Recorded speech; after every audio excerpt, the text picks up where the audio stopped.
ஒரு சிறிய கிராமத்தில் ராமு என்ற பையன் வாழ்ந்து வந்தான். அவன் வீட்டில் மிக மோசமான பொருளாதார நிலைமை இருந்தது. ஒருநாள் பள்ளியில் ஆசிரியர் அனைவரிடமும் ஒரு கேள்வி கேட்டார். உங்கள் கனவுகள் என்ன?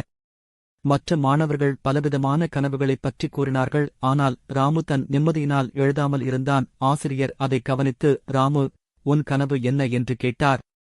ராமு பதிலளித்தான், என் அம்மா அவசரமாக மருத்துவ சிகிச்சை பெற வேண்டும். ஆனால் அதற்கு பணம் இல்லை. நான் ஒரு பெரிய மருத்துவராக வேண்டுமென்று கனவில் நினைக்கிறேன். என்னால் பிறருக்கும் உதவ முடியும். அவரது வார்த்தைகளைக் கேட்ட பிறகு பலரும் கிண்டலடித்தனர். அவரிடம் பணம் இல்லாததால் அது முடியாததென்று நினைத்தனர். ஆனால் ராமு பைபிள் வசனத்தை நினைத்து மிகவும் உறுதியுடன் இருக்கிறான். கர்த்தர் மேல் நம்பிக்கை வைக்கும்போது அவர் நிச்சயமாக வழிகாட்டுவார்.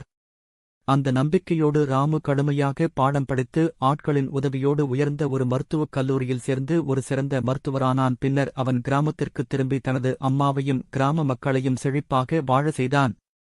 நம் வாழ்க்கையில் சூழ்நிலைகள் மோசமாக இருந்தாலும் தேவனின் வார்த்தையில் நம்பிக்கையோடு முயற்சி செய்தால் அவர் நிச்சயமாக நம் கனவுகளை நிறைவேற்றுவார்.